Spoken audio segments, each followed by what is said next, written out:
Morning students, PSC part first year online classes में आपका स्वागत है। हमने इससे पहले अपनी क्लास में एसेक्सुअल या अलैंगिक जनन के बारे में पढ़ा था। ठीक है, हमने बाउचीरिया के अलैंगिक जनन कंप्लीट हम कर चुके हैं। आज हमारा जो टॉपिक है वो है लैंगिक जनन। आज हम क्या पढ़ेंगे? लैंगिक जनन के बारे में।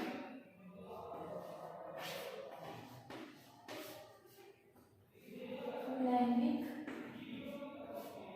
जनन आज हमारा जो टॉपिक है लैंगिक जनन या सेक्सुअल रिप्रोडक्शन, हम इसको पढ़ेंगे।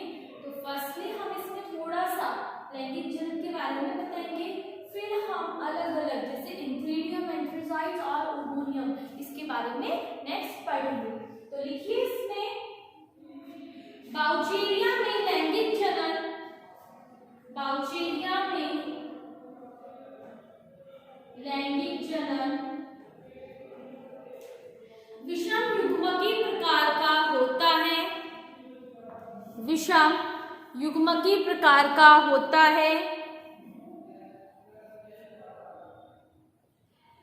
नर तथा मादा जननांग, नर तथा मादा जननांग सुस्पष्ट और सुविकसित पाए जाते हैं। सुस्पष्ट और सुविकसित पाए जाते हैं। नर संरचना, नर संरचना पुंधानी, पुंधानी तथा मादा संरचना, तथा मादा संरचना अंडधानी कहलाती है। सुस्पष्ट और सुविकसित पाए जाते हैं।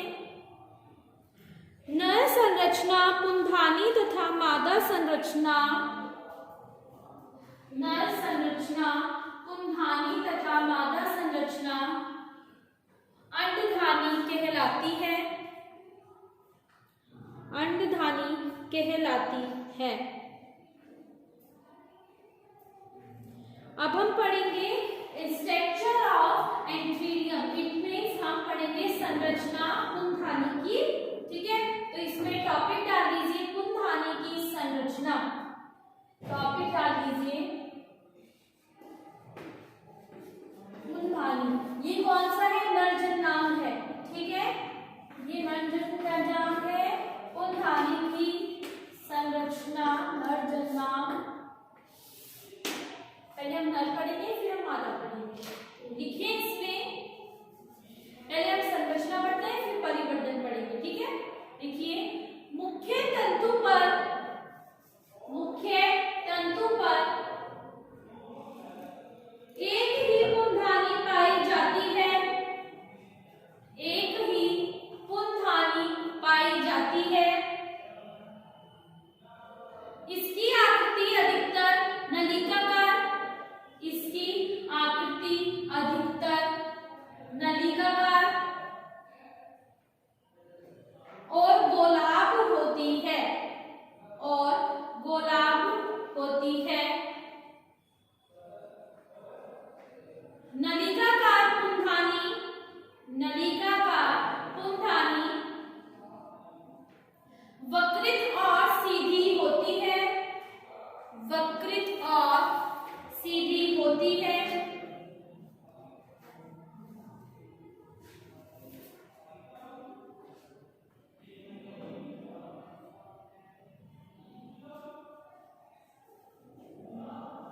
पुंधानी, पुंधानी धर में लगी रहती है।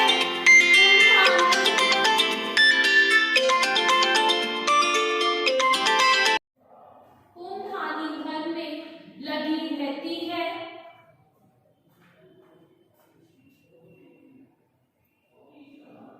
ठीक है, तो ये है आपके इसमें पुंधानी की संरचना के बारे में। ओके, अब हम इसमें पढ़ते हैं डेवलपमेंट।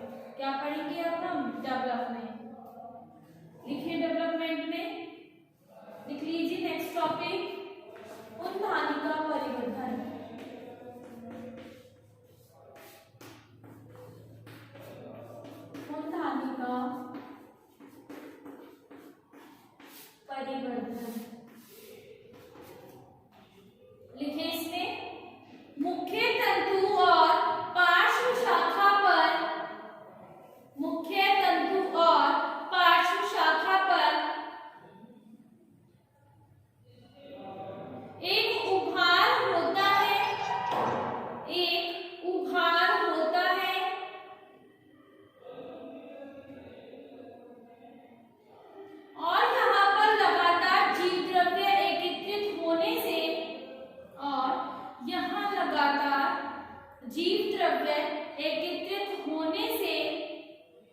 जीव द्रव्य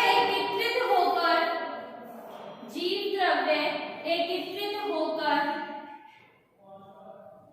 एक केंद्र की जीव द्रव्य बना लेता है।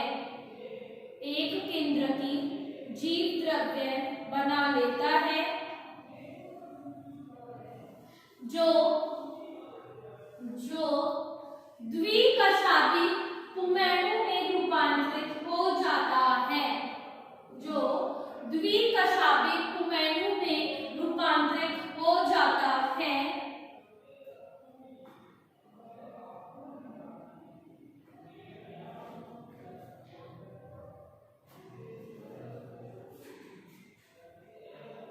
पुमैणु अंडाकार और नाशपाती के आकार के होते हैं।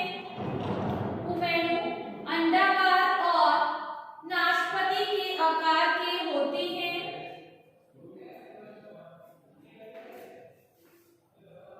प्रत्येक पुमैणु पर 2 कशाभिक पाए जाते हैं।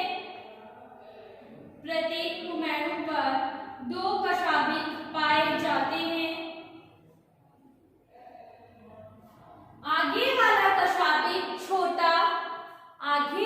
कशाभिक छोटा तथा अंतस्थ वाला कशाभिक लंबा और धागे के समान होता है।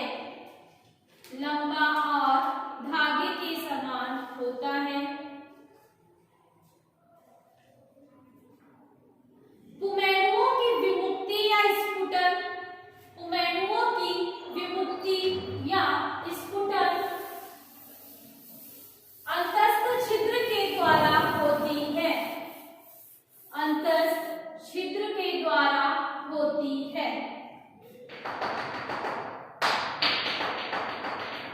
ठीक है, तो ये हो गया हमारे लैंगिक जनन में पूर्वधारण के बारे में। ठीक है, अब हम इसका एक डायग्राम लिखेंगे, डायग्राम से समझेंगे हम इसको। ठीक है,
प्रोटोप्लास्ट है, ये सेप्टम का फॉर्मेशन होती है, ठीक है।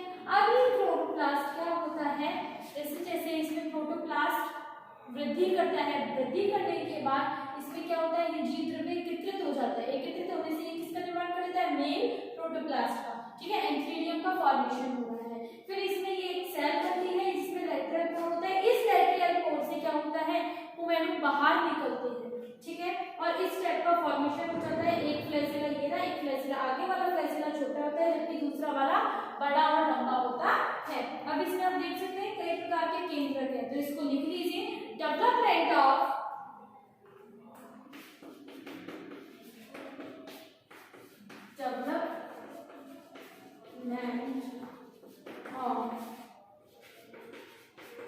इंथ्रीडियम, डेवलपमेंट ऑफ इंथ्रीडियम, इसको बना लीजिए।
बना लिया इसे। अब नेक्स्ट आ लीजिए अंडधानी। अब हम पढ़ेंगे अंडधानी का विकास या संरचना।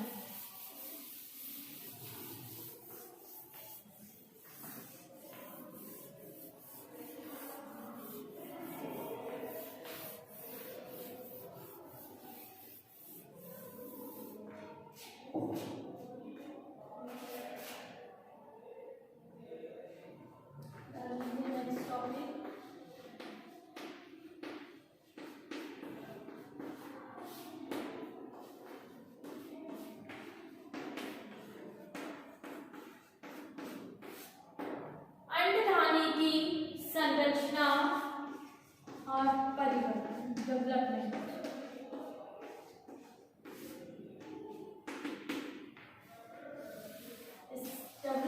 Structure and development of ovonium. लिखिए इसमें, बाउचेरिया में अंडधानी, बाउचेरिया में अंडधानी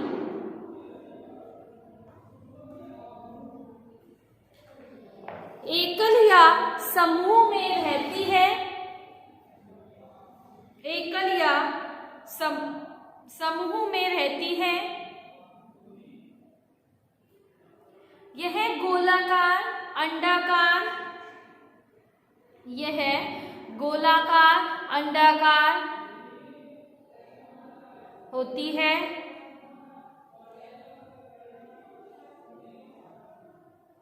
यह पुंधानी के पास या दूर भी हो सकती है। यह पुंधानी के पास या दूर भी हो सकती है।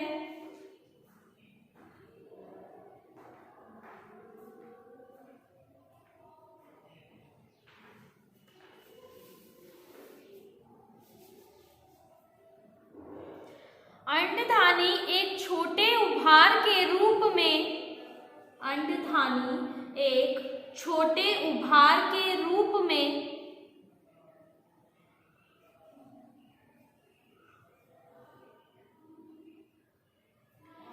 आरंभ होती है।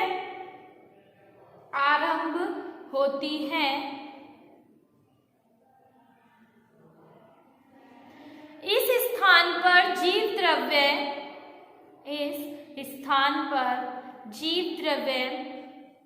एकत्रित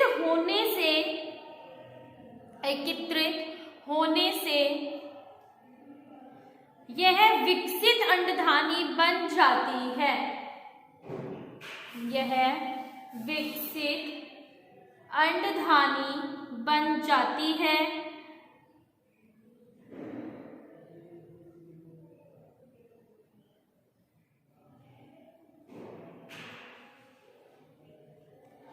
जीव द्रव्य में अनेक केंद्रक क्रोमेटोफोर और तेल बूंदक पाई जाती हैं।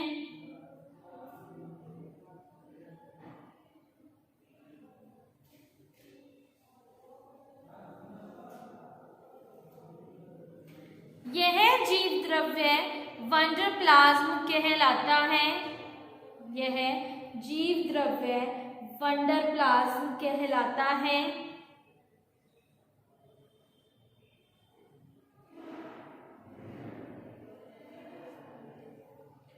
कुछ समय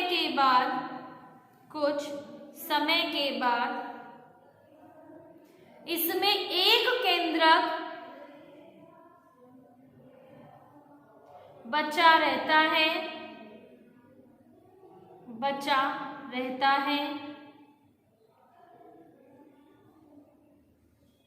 अंडधानी के आधार पर एक अनुप्रस्थ पट निर्मित हो जाता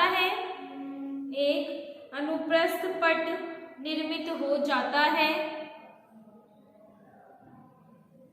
जिससे अंडधानी का शेष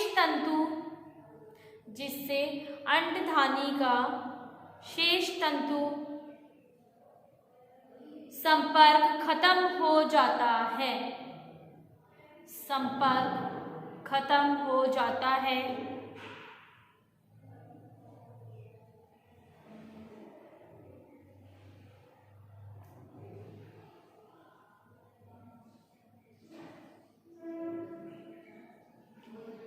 परिपक्व अंडधानी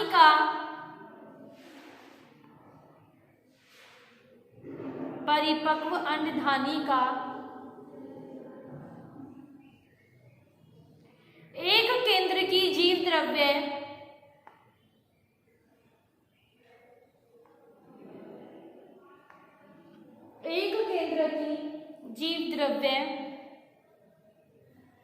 अंडक कहलाता है या ओवम कहलाता है।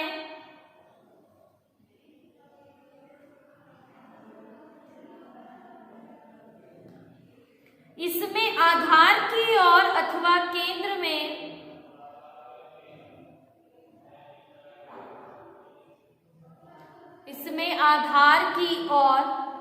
या केंद्र में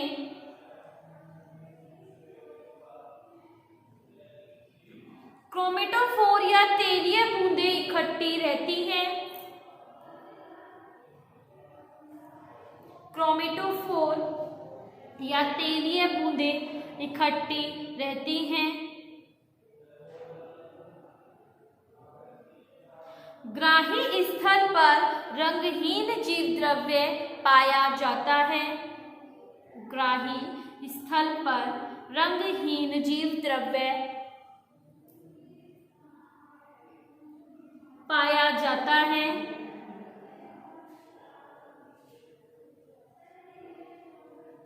ग्राही स्थल की ओर का जीव द्रव्य श्लेष्मी पदार्थ स्रावित करता है। श्लेष्मी पदार्थ स्रावित करता है। जो चोंच के स्थान पर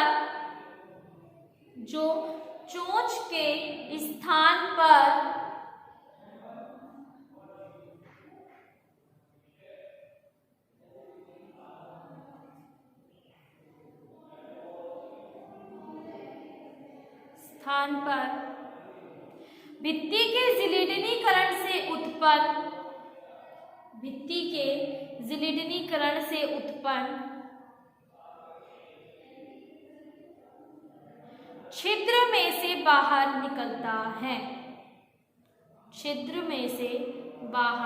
निकलता है। बाउचेरिया में 3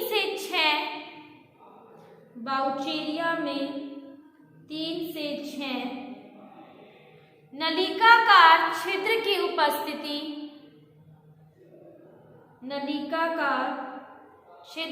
उपस्थिति देखी गई है।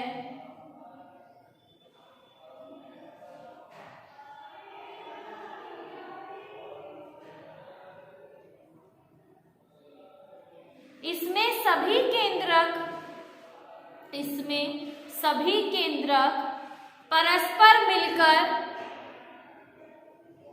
एक संयुक्त केंद्रक बना लेते हैं या अथवा एक केंद्रक को छोड़कर अन्य सभी केंद्रक नष्ट हो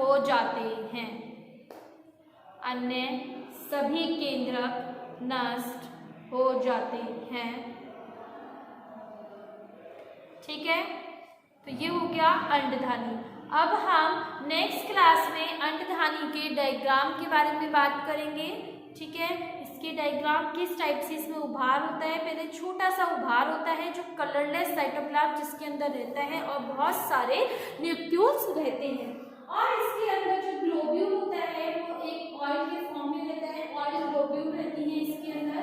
फिर धीरे धीरे ये उभार वृद्धि करने लगता है, अति वृद्धि कर ये बना लेता है रिसेप्टिव स्पोर या ग्राही स्तर। ठीक है, और ये जो ग्राही स्तर होता है, ठीक है, ये जो ग्राही स्थल होता है, इस ग्राही स्थल पर रंगहीन जीव द्रव्य पाया जाता है। और ग्राही स्थल की और जो जीव द्रव्य होता है वो एक श्लेष्मीय पदार्थ के रूप में उपस्थित होता है। श्लेष्मीय पदार्थ से यहाँ पे मतलब है चिकना या एक जेल नुमा। ठीक है, एक जेल की तरह पदार्थ होता है, उसकी तरह स्रावित होता है। और ये कहाँ से स्रावित होता है? उसी भित्ति के ऊपर। ठीक है, उसी की ग्राही स्थल की भित्ति के ऊपर एक छोटा सा छिद्र होता है, उस छिद्र से ही निकलता हुआ रहता है। ठीक है, इस प्रकार पूरे अंडधानी में 3 से 6 नलिकाकार छिद्र की उपस्थिति देखी गई है। ठीक है, आज का टॉपिक आपका यही कंप्लीट होता है। नेक्स्ट क्लास के अंदर हम इसके डायग्राम के बारे में, फर्टिलाइजेशन, निषेकांड का विकास, परिवर्तन और लाइफ साइकिल, इसके बारे में नेक्स्ट क्लास के अंदर डिस्कस करेंगे। Thank you.